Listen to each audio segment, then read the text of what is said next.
polisi yang nembakin ya? Polisi itu. Kena sendiri. Bunuh diri ya? Bunuh diri ya?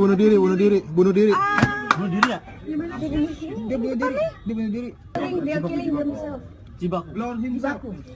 Udah. Masih hidup.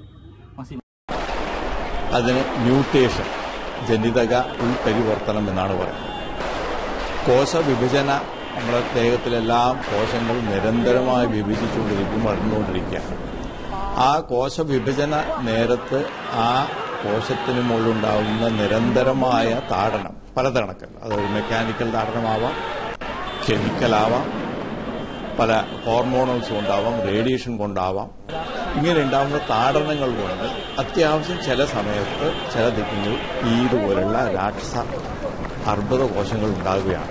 അവയാണ് പല സ്റ്റേജിലായി ആ രോഗിയെ ആ ജീവിയെ തളർത്തുന്നത്. ഓറൽ ക്യാൻസറിനെ സംബന്ധിച്ചോളം